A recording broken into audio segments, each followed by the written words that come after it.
Урматтуу биртугандар, баарыңыздарга Иса Машаяктын сүйүүсү менен салам айтам. Бүгүн биз сиздер менен Иса үчүн адамдын жаны маанилүү, Иса үчүн адамдын өзү маанилүү деген темада сөз кылабыз. Ыйык жазууда Жакандын жакшы кабарында 5-бөлүм 1-аяттан 16-аятка чейин окуйм. Ошол күндөрдөн кийин жүйүттөрдүн бир майрамы болуп Иса Иерусалимге келди. Иерусалимдин Кой дарбазасы деп аталган дарбазанын жанында арамейче Бетесда деп аталган көлмө бар эле. Аны 5 бастырма курчап турчу. Ал жерде көптөгөн оорулар, сокурлар, аксактар, шал болуп калгандар суунун чайпалышын күтүп жатышчу. Себеби Кудайдын бир периштеси кайсы бир убакта ушул көлмөгө түшүп, сууну чайпачу. Суу чайпалар менен сууга эң биринчи түшкөн адам кандай оорусу болсо да айыгып чыкчу. Ошол жерде 38 жылдан бери шал болуп ооруган бир адам бар эле. Ыйсаны көргөндө анын көптөн бери жатканын билип, айыккың келеби деп сурады.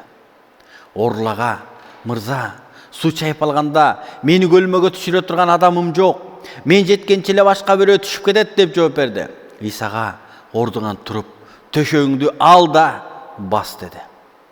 Ал ошол замат оорусунан айыгып, төшөнчүсүн алды да басып кетти. Бул ишемби күн эле. Ошондуктан жүйүттөр айыгып калган адамга бул бүгүн ишемби күн, төшөгүңдү көтөрүп жүргөнгө болбойт дешти. Ал болсо аларга: "Мен айыктырган адам төшөңдү ал да бас" деди деп жооп берди. "Сага төшөңдү ал да бас деп айткан адам ким?" деп сураштылар. Айыккан киши анын ким экенин билген жок. Анткени Иса ошол жердеги элдин арасына кирип кеткен эле. Кийин Исага ибадатканадан жолугуп: "Мына, сен айыктың. Абалың мурункудан да жаман болбош үчүн мындан ары күнөө кылба" деди. Ал барып өзү айыктырган Иса экендигин жүйүттөргө айтты. Ошондо жүйүттөр Исаны ишемби күнү айыктыргандыгы үчүн өлтүрмөкчү болуп куугундуктай баштады. Абдан сонун окуя. 38 жылдан бери шал оору менен ооруган адам. 38 жыл эмес, эгер адам 3 эле күн төшөктө жатсынчы эмне болор экен? Бирок бул адам 38 жылдан бери ал шал оорулуу болчу. Ошол жакта бир көлмө бар эле. Ошол көлмөдө көптөгөн оорулар жатчу, сокурлар, аксактар жана башка толтура оорукчандар жатчу эле. Ошондо Кудайдын периштеси келип туруп чайпаганда, сууну чайпаганда, ошол оорукчалдардын кимиси биринчи түшсө, ошол адам айыгар эле. Адамдардын үмүтү суу эле. Ошол суу качан чайпалат, качан Кудайдын периштеси келип ошол сууну чайпайт деген ушунчалык үмүттөнүү менен жатышчу. Бирок 38 жылдан бери шал болуп ооруган адам, анын үмүтү жок эле. Анткени ошол суу чайпалагандыгын көрсө деле ал баса алчу эмес. Анткени аны ошол сууга сала турган анын жакын адамы болчу. Бирок ал жалгыз эле. Бирок Иса Теңир ошол жерге келди. Анткени Иса бул адамды билген. Бул адамдарга Исанын боору ооруган. Иса үчүн ар бир адам маанилүү. Ал улутуна карабайт. Ал адамдын социалдык абалына карабайт. Адамдын кандай үй бүлөдө, кайсыл үй бүлөдө тарбияланып өстүрдөгүнө карабайт. Иса үчүн адамдын жаны маанилүү. Иса Теңир бир жолу мында үлгүн асадан кем айтат. Эгерде койчунун 100 кою болсо, анын бир кою жоголуп кетсе, ал жоголбогон 99 коюн калтырып туруп жоголгон коюн издебейби дейт. Ал барат дагы аны издейт, ал табат, тапкандан кийин ал кубанат дейт. Иса үчүн ар бир адам маанилүү. Адамдын жаны биринчи орунда турат. Адамдын жүрөгү ал үчүн маанилүү.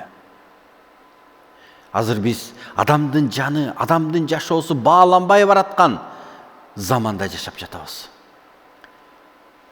Бүгүнкү күндө жаныбарлар биринчи орунда туруп бараткандай.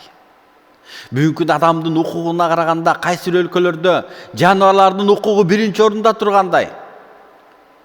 Бирок İsa үчүн адамдын жаны биринчи орунда.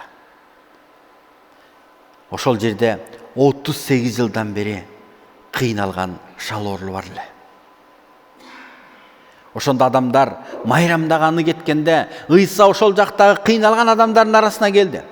Анткени Ыйса дайыма кыйналган адамдардын, оорукчар адамдардын арасында жүргөн болчу.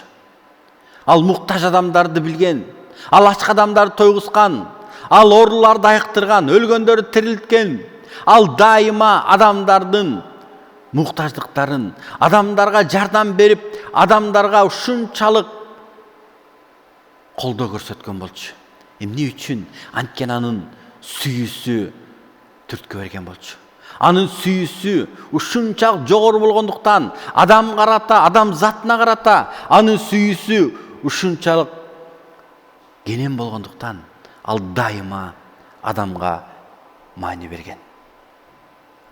Ошондо ошол 38 жылдан бери ооруган адамга Ыйса келип айтты. Айыккың келеби дейт. Ыйса адамдын эркине каршы иш кылбайт. Ыйса дайыма адамдын эркин сурайт. Сен каалайсыңбы дейт. Бүгүнкү күндө эгерде сиздин жашооңуз өзгөрбөй аткан болсо, анда Ыйса келип сизден сурайт: "Уулум, кызым, сен өзгөрүлүү жашоону каалайсыңбы?" Сиздин эркиңизге каршы алып эч нерсе кылбайт. Ошол сыяктуу 38 жылдан бери шалбоолу ооруп калган адамга Ыйса келди дагы: "Каалайсың, айыккың келеби?" дейт. Ошондо ал адам: "Ооба, мен айыккым келет" деп айтыш керек болчу. Бирок ал өзүнүн көйгөйүн айта баштады. Анын көйгөйү бар эле. Ал айтып атат: мен ушул суу чайпаларын мен күтүп жатам. Бирок суу чайпалганда мен түшкүчөк деле башка адамдар түшүп кетет. Анткени мен алып барып бул сууга сала турган эч кимим жок. Менде үмүт жок" дейт. Бирок Ыйса сууга карабай, ошол периштенин сууну келип чайпалышын күтпөстөн айыккың келеби дегенди сурап аткан эле. Айыккың келеби? Ошол суроону бүгүнкү күндө ар бирине Кудай айтат. Кээ адамдар силер айтышыңар мүмкүн: мен ден соолугум жакшы, мен оорубай элемин" деп. Бирок Кудайдын сөзү айтат: эгерде ким күнөө менен жашап аткан болсо, ал оорукчан. Кудай айтат: "Сени күнөөнүн оорусунан куткарам" дейт. Эмне себептен туура эмес сөздөрдү сүйлөйсүң? Анткени сен күнөөгө чалдыгып калгансың. Кыргыз элинде сөз бар: айтпай турган сөз эле чыгып кетти өзү эле дейт. Эмне себептен кээде айтпай турган жаман сөздөр биздин оозубуздан чыгып кетет? Анткени биздин жүрөгүбүзгө күнөө толгон. Анткени адамдын жүрөгүнө эмне толсо, анын оозунан ошол чыгат дейт. Анткени адам жүрөгүндө толтура күнөөлөр толгондугун Ыйса Теңир айткан болчу. Адамдын оозунан кирген нерсе арам кылбайт, адамдын оозунан чыккан нерсе арам кылат. Анткени анын бардыгы жүрөктөн чыгат. Ыйса үчүн адамдын жаны маанилүү. Ошон үчүн Ыйса Теңир бүгүнкү күндө ар бирибизди күнөөдөн бошоткусу келет. Ошол күнөө оорусунан ал бошоткусу келгендиктен ал бул дүйнөгө келди. Анан ал өз жанын берди. Ал тирилди. Бүгүнкү күндө ар бирибизге ал кайрылып жатат. Сен мага кел. Сенин жаның мен үчүн маанилүү. Эгерде сен мен алдыма келсең, анда мен сени айыктырам.